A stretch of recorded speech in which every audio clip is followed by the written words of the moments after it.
ಕಡೆಗೆ ತುಷಾರ್ ಮೆಹ್ತಾ ಅವರ ವಾದ ಮಂಡನೆ ಹೇಗಾಗ್ತದೆ ನೋಡ್ತಾ ಇದ್ದೀರಾ. 17A 19 ಬೇರೆ ಬೇರೆ ಸೆಕ್ಷನ್ಗಳು 19A ದೋಷಾರೋಪ ಪಟ್ಟಿಯ ವೇಳೆ ನಿರ್ಧಾರ ಆಗಲಿದೆ. 17A ಅನ್ನೋದು ಪೂರ್ವಾನುಮತಿ ಅಷ್ಟೇ ಅಂತ ಹೇಳಿ prevention of corruption act attract ಆಗುತ್ತಾ ಇಲ್ವಾ ಅನ್ನೋದ್ರ ಬಗ್ಗೆ ಅವರು ವಾದ ಮಂಡಿಸ್ತಾ ಇದ್ದಾರೆ. 17A ಮತ್ತು 19 ಬೇರೆ ಬೇರೆ ಸೆಕ್ಷನ್ಗಳಾಗಿದೆ. 19A ದೋಷಾರೋಪ ಪಟ್ಟಿಯ ವೇಳೆ ನಿರ್ಧಾರ ಆಗುವಂತಹ ಸೆಕ್ಷನ್ ಆದ್ರೆ ಸ್ಯಾಂಕ್ಷನ್ ಅಥಾರಿಟಿ ಕೊಡಬೇಕು ಅಂತ ಅಂದ್ರೆ 17A ಅನ್ನೋದನ್ನ ಬಳಸಲಾಗಿದೆ. ರಾಜ್ಯಪಾಲರು ಕೇವಲ ತನಿಖೆಯನ್ನ ಮಾಡಬಹುದೇ ಇಲ್ಲವೇ ಅನ್ನೋದನ್ನ ಪರಿಗಣಿಸಿದ್ದಾರೆ. ಅಂದ್ರೆ ತನಿಖೆಗೆ ಒಳಪಡೋದಕ್ಕೆ ಇದು ರೆಲೆವೆಂಟ್ ಮೆಟೀರಿಯಲ್ ಇಲ್ವಾ ಅನ್ನೋದನ್ನ ನೋಡಿದ್ದಾರೆ ಅನ್ನೋದು ವಾದದ ತಾತ್ಪರ್ಯ. ಸೊ ಬೇರೆ ಬೇರೆ ರೀತಿಯಾದಂತಹ ಅವಕಾಶ ಇದೆ. 19A ದೋಷಾರೋಪ ಪಟ್ಟಿಯ ವೇಳೆ ನಿರ್ಧಾರ ಆಗುವಂತಹ ಸೆಕ್ಷನ್ ಆಗಿದೆ. ಹಿಂದೆ ಯಡಿಯೂರಪ್ಪ ಅವರ ಕೇಸ್ನಲ್ಲಿ 19A ಪ್ರಯೋಗ ಮಾಡಲಾಗಿತ್ತು. ಇಲ್ಲಿ 17A ಸ್ಯಾಂಕ್ಷನ್ ಅಥಾರಿಟಿ ಕನ್ಸಿಡರ್ ಮಾಡಿದೆ. ಸೊ ಅದಕ್ಕೆ ಸಂಬಂಧಪಟ್ಟಂತೆ ನಡೀತಾ ಇರುವಂತಹ ವಾದ ಮಂಡನೆ ತುಷಾರ್ ಮೆಹ್ತಾ ಅವರ ವಾದದಲ್ಲಿ ಪ್ರೊಸೀಜರಲ್ ಲ್ಯಾಪ್ಸ್ ಆಗಿಲ್ಲ ಅನ್ನೋದು ವಾದ ಸಾಗ್ತಾ ಇರುವಂತಹ ದಿಕ್ಕಾಗ್ತಾ ಇದೆ. 17A ಮತ್ತು 19A ಸಂಬಂಧಪಟ್ಟಂತೆ ಅವರು ಅವರದ್ದೇ ಆದಂತಹ ಒಂದಷ್ಟು ವಿಚಾರಗಳನ್ನ ಕೋರ್ಟ್ ಗಮನಕ್ಕೆ ತರುವಂತಹ ಪ್ರಯತ್ನವನ್ನು ಮಾಡ್ತಾ ಇದ್ದಾರೆ. ಸ್ಯಾಂಕ್ಷನ್ ಅಥಾರಿಟಿ ಯಾವುದನ್ನ ನೋಡ್ಕೊಂಡು ಸ್ಯಾಂಕ್ಷನ್ ಕೊಟ್ಟಿದೆ ಅಂತ ರಾಜ್ಯಪಾಲರು ಕೇವಲ ತನಿಖೆ ಮಾಡಬಹುದೇ ಇಲ್ಲವೇ ಅನ್ನೋದನ್ನ ಪರಿಗಣಿಸಿದ್ದಾರಷ್ಟೇ. ಸ್ಯಾಂಕ್ಷನ್ ಅನ್ನು ಕೊಟ್ಟಿದ್ದಾರೆ, ಇದರಲ್ಲಿ ಯಾವುದೇ ಆರೋಪ ಸಾಬೀತಾಗಿರೋ ವಿಚಾರ ಅಲ್ಲ ಅಂತ ನೋಡಿ ಒಂದು ಕೇಸನ್ನು ಕೂಡ ಕೋರ್ಟ್ ಮಾಡಿದ್ದಾರೆ. 2013ರ ಲಲಿತಾ ಕುಮಾರಿ ಅವರ ಕೇಸನ್ನ ಕೋರ್ಟ್ ಮಾಡಲಾಗಿದೆ. ಸುಪ್ರೀಂ ಕೋರ್ಟ್ ಕೇಸನ್ನ ತುಷಾರ್ ಮೆಹ್ತಾ ಅವರು ಉಲ್ಲೇಖಿಸುವ ಮೂಲಕ ತಮ್ಮ ಕೇಸ್ಗೆ ಪೂರಕವಾಗುವಂತಹ ಅಂಶಗಳು ಹಿಂದಿನ ಹಲವು ಜಡ್ಜ್ಮೆಂಟ್ಗಳಲ್ಲಿ ವ್ಯಕ್ತವಾಗಿದೆ ಅಂತ ಕೋರ್ಟ್ ಗಮನಕ್ಕೆ ಕೆಲವು ಜಡ್ಜ್ಮೆಂಟ್ಗಳನ್ನ ತರುವಂತಹ ಪ್ರಯತ್ನ ಇಂಟ್ರೆಸ್ಟಿಂಗ್ ಓರಲ್ ಆರ್ಗ್ಯುಮೆಂಟ್ ಮೂಲಕ ಮಾಡ್ತಾ ಇದ್ದಾರೆ. ಅದರಲ್ಲೂ ಎಲ್ಲರ ಕುತೂಹಲದ ಕೇಂದ್ರ ಬಿಂದುವಾಗಿರುವಂತಹ 17A ಮತ್ತು 19ಗೆ ಸಂಬಂಧಪಟ್ಟಂತೆ ಪ್ರೊಸೀಜರಲ್ ಲ್ಯಾಪ್ಸ್ ಆಗಿಲ್ಲ ಅನ್ನೋದನ್ನ ಕೋರ್ಟ್ಗೆ ಮನವರಿಕೆ ಮಾಡಿಕೊಡೋ ಪ್ರಯತ್ನ. ಲಲಿತಾ ಕುಮಾರಿ ವರ್ಸಸ್ UP ಸರ್ಕಾರ ಕೇಸನ್ನ ಪ್ರಸ್ತಾಪ ಮಾಡಲಾಗಿದೆ. ಈ ಕೇಸ್ನಲ್ಲಿ ಸ್ಯಾಂಕ್ಷನ್ ಅಥಾರಿಟಿಯ ಪವರ್ ಏನಿತ್ತು ಮತ್ತು ಅದನ್ನ ಕೋರ್ಟ್ ಹೇಗೆ ಕನ್ಸಿಡರ್ ಮಾಡಿತ್ತು ಅನ್ನೋದನ್ನ ಹೈಕೋರ್ಟ್ ಗಮನಕ್ಕೆ ತರುವಂತಹ ಪ್ರಯತ್ನವನ್ನ ತುಷಾರ್ ಮೆಹ್ತಾ ಅವರು ತಮ್ಮ ವಾದ ಮಂಡನೆ ಸಂದರ್ಭದಲ್ಲಿ ಮಾಡ್ತಾ ಇದ್ದಾರೆ. ಪ್ರಶ್ನೆ ಇರೋದೇನು, ಇಡೀ ಅರ್ಜಿಯ ಸಾರಾಂಶ ಏನು, ರಾಜ್ಯಪಾಲರ ಸ್ಯಾಂಕ್ಷನ್ ಪ್ರಶ್ನೆ ಬಗ್ಗೆ ಮಾತ್ರ ಪ್ರಶ್ನಿಸಿರೋದು, ರಾಜ್ಯಪಾಲರ ಸ್ಯಾಂಕ್ಷನ್ ಅಥಾರಿಟಿ ಬಗ್ಗೆ ಮಾತ್ರ ಪ್ರಶ್ನೆ ಮಾಡಿರೋದು. ಸೊ ಸಾಧ್ಯ ಇದೆಯಾ ಇಲ್ವಾ ಅನ್ನೋದನ್ನ ಅವರು ಅನೇಕ ಕೇಸ್ಗಳನ್ನ ಕೋರ್ಟ್ ಮಾಡೋದ್ರ ಮೂಲಕ ಕೋರ್ಟ್ ಗಮನಕ್ಕೆ ತರ್ತಾ ಇರೋದನ್ನ ನಾವು ಗಮನಿಸ್ತಾ ಇದ್ದೀವಿ. 17A ಅಡಿ ಪೂರ್ವಾನುಮತಿಗೆ ಸಮರ್ಥನೆಯನ್ನ ಈ ಮೂಲಕ ಮಾಡ್ಕೊಳ್ತಾ ಇದ್ದಾರೆ. ಪ್ರೊಸೀಜರಲ್ ಲ್ಯಾಪ್ಸ್ ಆಗಿಲ್ಲ ಅನ್ನೋದು ತುಷಾರ್ ಮೆಹ್ತಾ ಅವರ ವಾದ ಮಂಡನೆಯ ಸಾರಾಂಶ ಆಗ್ತಾ ಇದೆ. ಅದಕ್ಕೆ ಹಲವಾರು ಕೇಸ್ಗಳನ್ನ ಕೂಡ ಬ್ಯಾಕಪ್ ಆಗಿ ತೆಗೆದುಕೊಂಡು ಅದನ್ನ ಕೋರ್ಟ್ ಗಮನಕ್ಕೆ ತರುವಂತಹ ಪ್ರಯತ್ನವನ್ನ ಕೂಡ ತುಷಾರ್ ಮೆಹ್ತಾ ಅವರು ಈ ಮೂಲಕ ಮಾಡ್ತಾ ಇದ್ದಾರೆ. ಒಂದು ಎಲ್ಲ ಹಂತದಲ್ಲೂ ಕೂಡ ರಾಜ್ಯಪಾಲರು ಕಾನೂನಿನ ಬಾಧ್ಯತೆಯನ್ನೇ ತಲೆಯಲ್ಲಿಟ್ಕೊಂಡು ಯಾವುದೇ ಪೂರ್ವಾಗ್ರಹ ಪೀಡಿತರಾಗದೆ ಸ್ಯಾಂಕ್ಷನ್ ಅಥಾರಿಟಿಯನ್ನು ಕೊಟ್ಟಿದ್ದಾರೆ. 17A ಬಳಸ್ಕೊಂಡಿದ್ದಾರೆ. Prevention of corruption act attract ಆಗುತ್ತಾ ಇಲ್ವಾ ಅನ್ನೋದನ್ನ ನೋಡ್ಕೊಂಡು ಕೊಟ್ಟಿದ್ದಾರೆ. ಪ್ರಾಥಮಿಕ ಮಾಹಿತಿಯನ್ನ ಕಲೆ ಹಾಕೋದಕ್ಕೆ 17A ಮೂಲಕ ಅನುಮತಿಯನ್ನ ಕೊಡಲಾಗಿದೆ. 17A ಅಡಿ ಪೂರ್ವಾನುಮತಿಗೆ ಸಮರ್ಥನೆಯನ್ನ ತುಷಾರ್ ಮೆಹ್ತಾ ಅವರು ಮಾಡ್ಕೊಡ್ತಾ ಇದ್ದಾರೆ. ಪ್ರಾಥಮಿಕ ಮಾಹಿತಿಯನ್ನ ಕಲೆ ಹಾಕೋ ಪರ್ಪಸ್ಗೋಸ್ಕರ, ಅಂದ್ರೆ ಈ ಕೇಸನ್ನ ಮುಂದಕ್ಕೆ ತೆಗೆದುಕೊಂಡು ಹೋಗೋ ಪರ್ಪಸ್ಗೋಸ್ಕರನೇ ಪೂರ್ವಾನುಮತಿಯನ್ನ ಕೊಡಲಾಗಿದೆ. ಸ್ಯಾಂಕ್ಷನ್ ಅಥಾರಿಟಿ ರಿಲೆವೆಂಟ್ ಆಗಿ ಹೆಜ್ಜೆ ಇಟ್ಟಿದೆ ಅನ್ನೋದು ತುಷಾರ್ ಮೆಹ್ತಾ ಅವರ ವಾದದ ಸಾರಾಂಶ ಆಗ್ತಾ ಇದೆ. ಪ್ರಶ್ನೆ ಇದ್ದಿದ್ದು 17A ಅಟ್ರಾಕ್ಟ್ ಆಗುತ್ತಾ ಅಥವಾ ಸ್ಯಾಂಕ್ಷನ್ ಕೊಡೋದಕ್ಕೆ ಅವಕಾಶ ಇದೆಯಾ ಅಂತ. ಸೊ 17A ಸಂಬಂಧಪಟ್ಟಂತೆ ಯಾಕೆ ಅನುಮತಿ ಕೊಡಬೇಕಾಗಿ ಬಂತು ಮತ್ತು ರಾಜ್ಯಪಾಲರು ಪರಿಗಣಿಸಿದಂತಹ ಅಂಶಗಳು ಯಾವುದು, ರೀಸನಿಂಗ್ ಏನು ಅನ್ನೋದನ್ನ ಇಲ್ಲಿ ತುಷಾರ್ ಮೆಹ್ತಾ ಅವರು ಕೋರ್ಟ್ ಗಮನಕ್ಕೆ ತರುವಂತಹ ಪ್ರಯತ್ನವನ್ನ ಈ ಮೂಲಕ ಮಾಡ್ತಾ ಇದ್ದಾರೆ.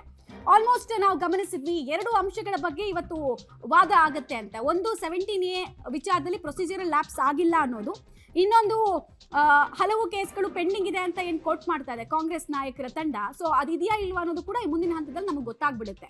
ತುಷಾರ್ ಮೆಹ್ತಾ ಅವರು ಅದಕ್ಕೆ ಸಂಬಂಧಪಟ್ಟಂತಹ ಡಾಕ್ಯುಮೆಂಟ್ ಅನ್ನು ಕೂಡ ಕೋರ್ಟ್ಗೆ ಇವತ್ತು ಸಬ್ಮಿಟ್ ಮಾಡ್ಲಿಕ್ಕಿದ್ದಾರೆ.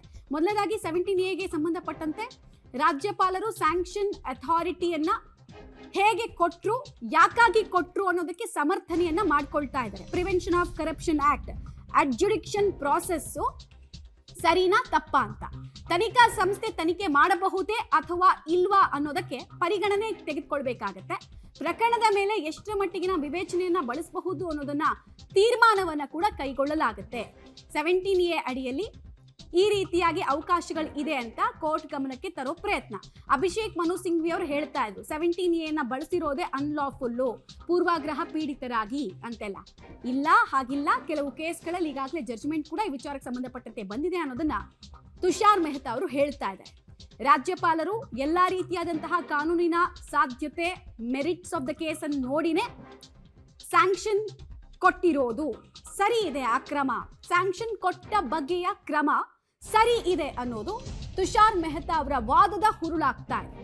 ಹಾಗೂ ಪ್ರಕರಣದ ಮೇಲೆ ಎಷ್ಟು ಮಟ್ಟಿಗಿನ ವಿವೇಚನೆಯನ್ನ ಬಳಸಬಹುದು ಅಂತ ತೀರ್ಮಾನ ಮಾಡುವಂತಹ ವಿಚಾರದಲ್ಲಿ ರಾಜ್ಯಪಾಲರು ಎಲ್ಲವನ್ನ ಪರಿಗಣನೆಗೆ ತೆಗೆದುಕೊಂಡೇ ಅನುಮತಿಯನ್ನ ಕೊಟ್ಟಿದ್ದಾರೆ ಅನ್ನೋದು ಕೂಡ ತುಷಾರ್ ಮೆಹ್ತಾ ಅವರ ವಾದದ ಮುಂದುವರೆದ ಭಾಗ ಆಗ್ತಾ ಇದೆ.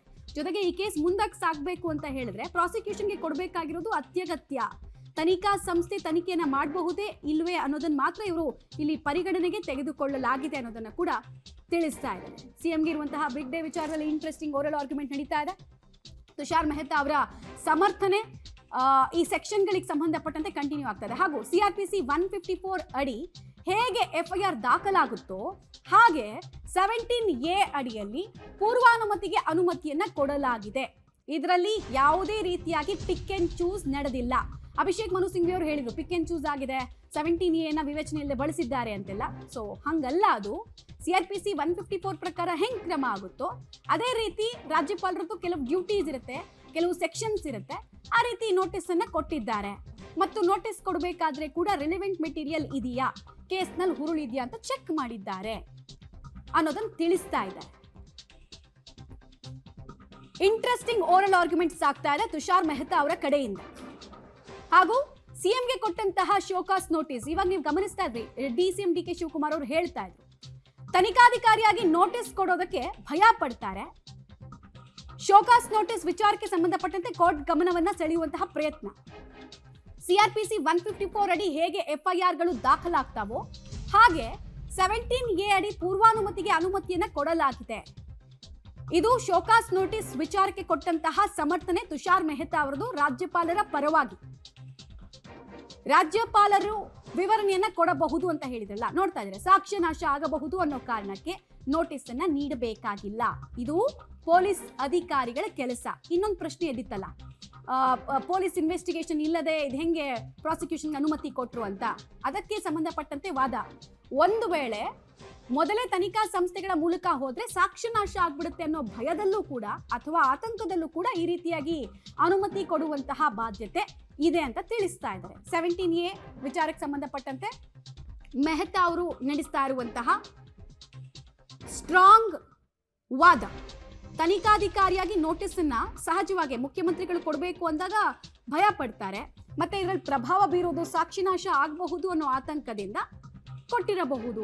ಇದು ಪೊಲೀಸ್ ಅಧಿಕಾರಿಗಳ ಕೆಲಸ ಕೂಡ ಆಗುತ್ತೆ. ರಾಜ್ಯಪಾಲರದ್ದು ಹಾಗಲ್ಲ. 17A ತನಿಖೆಗೆ ನೀಡಿರುವ ಅನುಮತಿ ಅಂತಷ್ಟೇ ಇದನ್ನ ಪರಿಗಣಿಸಬೇಕು. ಸೆಕ್ಷನ್ 19 ಅಡಿ ರಾಜ್ಯಪಾಲರು ಅನುಮತಿಯನ್ನು ಕೊಡ್ತಾ ಇಲ್ಲ. ಕೇವಲ 17A 2018 ನಂತರ ಸ್ಯಾಂಕ್ಷನಿಂಗ್ ಪವರ್ ನಲ್ಲಿ ಒಂದಷ್ಟು ಸೆಕ್ಷನ್ಗಳನ್ನ ಅಮೆಂಡ್ ಮಾಡಿಕೊಳ್ಳಾಯಿತು. ಸೊ ಅದನ್ನಲ್ಲಿ ಅವರು ಉಲ್ಲೇಖಿಸ್ತಾ ಇದ್ದಾರೆ. ಇದರಲ್ಲಿ ನ್ಯಾಚುರಲ್ ಜಸ್ಟಿಸ್ ತತ್ವವನ್ನ ಹುಡುಕಿದ್ರೆ ಹೇಗೆ, ಸ್ವಾಭಾವಿಕ ನ್ಯಾಯವನ್ನ ಇಲ್ಲೂ ಕೂಡ ಕೇಳೋದಕ್ಕೆ ಹೊರಟ್ರೆ ಹೇಗೆ ಅನ್ನೋದು ತುಷಾರ್ ಮೆಹ್ತಾ ಅವರ ಸ್ಟ್ರಾಂಗ್ ಅಬ್ಜೆಕ್ಷನ್ ಆಗ್ತಾ ಇದೆ ಅಭಿಷೇಕ್ ಮನು ಸಿಂಘ್ವಿ ಅವರ ವಾದಕ್ಕೆ. ಕೋರ್ಟ್ಗೆ 2 ಬ್ಯಾಗ್ಗಳಲ್ಲಿ ತಂದಿದ್ದ ದಾಖಲಾತಿಗಳನ್ನು ಸಲ್ಲಿಕೆ ಮಾಡಲಾಗಿದೆ. ಕೋರ್ಟ್ಗೆ ಈ ಸ್ಯಾಂಕ್ಷನ್ ಅಥಾರಿಟಿ ಮುಂದೆ ಇದ್ದಂತಹ ದಾಖಲೆಗಳಿದಾವಲ್ಲ ಅದನ್ನೆಲ್ಲ ಕೋರ್ಟ್ ಗಮನಕ್ಕೂ ಕೂಡ ತರುವಂತಹ ಪ್ರಯತ್ನ. ಆಲ್ಮೋಸ್ಟ್ 2 ಬ್ಯಾಗ್ನಲ್ಲಿ ಇತ್ತಂತೆ ಆ ಡಾಕ್ಯುಮೆಂಟ್ಸ್ ಎಲ್ಲವನ್ನ ಕೂಡ ಕೋರ್ಟ್ಗೆ ಸಲ್ಲಿಸಲಾಗಿದೆ.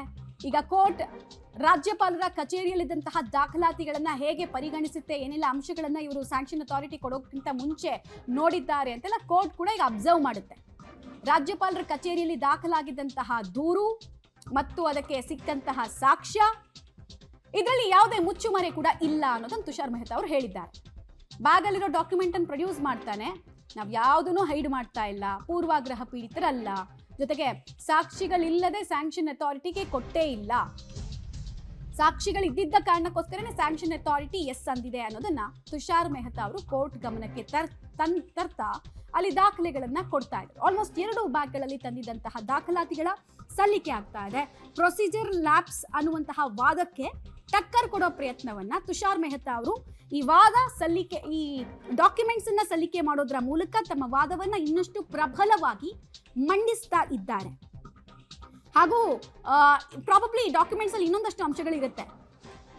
ಪೆಂಡಿಂಗ್ ಇಲ್ಲ ಯಾವುದೇ ಕೇಸ್ಗಳು ಅಲ್ಲಿ ರಾಜ್ಯಪಾಲರ ಮುಂದೆ ಅಂತ ವಾದ ಮಾಡಿದ್ರಲ್ಲ, ಅದಕ್ಕೆ ಸಂಬಂಧಪಟ್ಟಂತೆ ಕೂಡ ಇರ್ಬೋದು. ನೋಡ್ತಾ ಇದ್ದೀರಾ, 17A ಮೊದಲು ಪ್ರಾಥಮಿಕ ತನಿಖೆಯೂ ಬೇಕಿಲ್ಲ, ಇದು ವಾದದ ಭಾಗ ಆಗ್ತಾ ಇದೆ. 17Aಗೆ ಮೊದಲು ಪ್ರಾಥಮಿಕ ತನಿಖೆ ಅನ್ನೋದೇನು ಕಂಪಲ್ಸರಿ ಅಲ್ಲ. ತುಂಬಾ ಜನ ಪ್ರಶ್ನೆ ಎತ್ತಿದ್ದು ಕಾಂಗ್ರೆಸ್ ನಾಯಕರು ಇದೇ ವಿಚಾರದಲ್ಲಿ. ಪೊಲೀಸ್ನವ್ರದ್ದು ಇನ್ವೆಸ್ಟಿಗೇಷನ್ ಆಗಿಲ್ಲ, ಯಾವುದೇ ತನಿಖಾ ಸಂಸ್ಥೆಗಳು ಪ್ರಾಥಮಿಕ ತನಿಖೆ ಮಾಡಿಲ್ಲ, ಆಲ್ರೆಡಿ ಏಕಾಏಕಿ 17A ಮೂಲಕ ಅವಕಾಶ ಕೊಟ್ಬಿಟ್ರು ಅಂತ. ಎಲ್ಲದರ ವಿಚಾರಣೆ ನಡೆಸಿದ್ರೆ ಸಾಕ್ಷ್ಯನಾಶ ಆಗಬಹುದು. ಹಾಗಾಗಿ ಪ್ರಾಥಮಿಕ ತನಿಖೆನ ಇಲ್ಲಿ ಕನ್ಸಿಡರ್ ಮಾಡಿಲ್ಲ.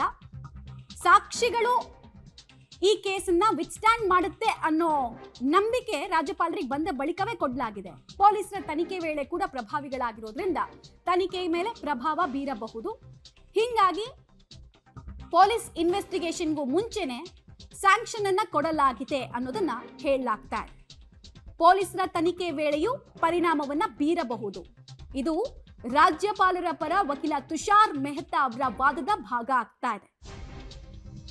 ಕಾಂಗ್ರೆಸ್ ನಾಯಕರು ಹಾಗೂ ಕಾಂಗ್ರೆಸ್ನ ಪರ ವಾದವನ್ನ ಮಂಡಿಸಿದಂತಹ ಅಭಿಷೇಕ್ ಮನು ಸಿಂಘ್ವಿ ಅವರ ಅಬ್ಜೆಕ್ಷನ್ಗೆ ತುಷಾರ್ ಮೆಹ್ತಾ ಅವರು ಕೊಟ್ಟಂತಹ ಉತ್ತರ ಇದು. ಯಾಕೆ ಪೊಲೀಸರ ಇನ್ವೆಸ್ಟಿಗೇಷನ್ ಆಗದೆ, ತನಿಖಾ ಸಂಸ್ಥೆಗಳ ಇನ್ವೆಸ್ಟಿಗೇಷನ್ ಆಗದೆ ಡೈರೆಕ್ಟ್ ಆಗಿ 17A ಮೂಲಕ ಸ್ಯಾಂಕ್ಷನ್ಗೆ ಅಥಾರಿಟಿ ಕೊಡ್ಲಾಯಿತು ಅಂತ. ದೂರು ನೀಡಿದ 7 ದಿನದ ಒಳಗಾಗಿ ಕ್ರಮವನ್ನ ತೆಗೆದುಕೊಳ್ಳಬಹುದು. ಇದೇನಕ್ಕೆ ಉತ್ತರ ಕೊಡ್ತಾ ಇದ್ದಾರೆ ಅಂದ್ರೆ, 24 ಗಂಟೆಯಲ್ಲಿ ಶೋಕಾಸ್ ನೋಟಿಸ್ ಕೊಟ್ರು, 24 ಗಂಟೆಯೊಳಗೆ ಶೋಕಾಸ್ ನೋಟಿಸ್ ಕೊಟ್ರು ಅಂತ ವಾದ ಮಾಡಿಸ್ತಾ ಇದ್ರಲ್ಲ, ಸೊ ಅದಕ್ಕೆ ಉತ್ತರ ಇದೆ. ದೂರು ನೀಡಿದ 7 ದಿನದ ಒಳಗಾಗಿ ಶೋಕಾಸ್ ನೋಟಿಸ್ ಅನ್ನು ಕೊಡಬಹುದು, ಕಾನೂನಲ್ಲಿ ಇದಕ್ಕೆ ಅವಕಾಶ ಇದೆ ಅಂತ ಹೇಳಿ ತುಷಾರ್ ಮೆಹ್ತಾ ಅವರು ವಾದಿಸ್ತಾ ಇದ್ದಾರೆ. ದೂರು ದಾಖಲಾದ 24 ಗಂಟೆ ಒಳಗೆ ರಾಜ್ಯಪಾಲರಿಂದ ಸಿಎಂಗೆ ನೋಟಿಸ್ ಹೋಯ್ತು ಅನ್ನೋ ಆರ್ಗ್ಯುಮೆಂಟ್ಗೆ ಇದು ಕೌಂಟರ್ ಆರ್ಗ್ಯುಮೆಂಟ್. 7 ದಿನದ ಒಳಗಾಗಿ ಯಾವಾಗ ಬೇಕಾದ್ರೂ ನೋಟಿಸ್ ಕೊಡ್ಬೋದು, ಕಾನೂನಲ್ಲಿ ಇಂಥ ಸೆಕ್ಷನ್ ಅಡಿಯಲ್ಲಿ ಅವಕಾಶ ಇದೆ ಅಂತ. ಇನ್ನೂ ನೀಟಾಗಿ ಹೇಳ್ಬೇಕಂದ್ರೆ ಚೀಫ್ ಪ್ರಾಸಿಕ್ಯೂಟರ್ ಡ್ಯೂಟೀಸ್ ಅಂತ ಕೆಲವು ಸೆಕ್ಷನ್ಸ್ ಇದೆ, 56, 57, 58, 59 ಅಂತೆಲ್ಲ. ಸೊ ಅದನ್ನ ಅಲ್ಲಿ ಕೋಟ್ ಮಾಡ್ತಾ ಇದ್ದಾರೆ. ಪ್ರಾಬಬ್ಲಿ ತಮ್ಮ ಮುಂದಿನ ಹಂತದಲ್ಲಿ ಸಿಗ್ತಾ ಹೋಗುತ್ತೆ. ಕಾನೂನಲ್ಲಿ ಇದಕ್ಕೆ ಅವಕಾಶ ಇದೆ ಅಂತ ಅವರು ಹೇಳಿದ್ದಾರೆ. ರಾಜ್ಯಪಾಲರ ಶೋಕಾಸ್ ನೋಟಿಸ್ ವಿಚಾರದಲ್ಲಿ ತುಷಾರ್ ಮೆಹ್ತಾ ಅವರು ರಾಜ್ಯಪಾಲರ ಡ್ಯೂಟೀಸ್ಗೆ ಸಂಬಂಧಪಟ್ಟಂತೆ ಉತ್ತರ ಕೊಟ್ಟಿದ್ದಾರೆ. ಅಬ್ರಾಹಂ ದೂರು ಕೊಟ್ಟ ಬೆನ್ನಲ್ಲೇ ರಾಜ್ಯಪಾಲರು ಕ್ರಮವನ್ನ ತೆಗೆದುಕೊಂಡಿದ್ದಾರೆ. ಇದಕ್ಕೆ ಕಾನೂನಿನಲ್ಲಿ ಕೂಡ ಅವಕಾಶ ಇದೆ. ಕಾನೂನಿನ ವಿಕಲ್ಪದ ಮೂಲಕವೇ ಇದನ್ನೆಲ್ಲ ನೋಡ್ಲಾಗಿದೆ. ಪೂರ್ವಾಗ್ರಹ ಪೀಡಿತರು ಅಲ್ಲ ಅನ್ನೋದನ್ನ ಇಲ್ಲಿ ಮತ್ತೆ ಮತ್ತೆ ಸಮರ್ಥಿಸಿಕೊಳ್ತಾ ಇದ್ದಾರೆ ತುಷಾರ್ ಮೆಹ್ತಾ ಅವರು ರಾಜ್ಯಪಾಲರನ್ನ. ಅಬ್ರಾಹಂ ದೂರು ಕೊಟ್ಟ ಮರುದಿನವೇ ರಾಜ್ಯಪಾಲರು ನೋಟಿಸ್ ಅನ್ನು ಕೊಟ್ಟಿದ್ರು. ಅದು 24 hours ಒಳಗಡೆ ಕೊಟ್ಟಿದ್ರು, 24 ಗಂಟೆ ಒಳಗೆ ಕೊಟ್ಟಿದ್ರು ಅಂತ ಕಾಂಗ್ರೆಸ್ ನಾಯಕರು ಎಲ್ಲಾ ಕಡೆಗಳಲ್ಲಿ, ಹೋದ ಕಡೆಯಲ್ಲೆಲ್ಲ ಮೈಕ್ ಸಿಕ್ಕಾಗಲೆಲ್ಲ ಅವರು ವಾದಿಸ್ತಾ ಇದ್ರು.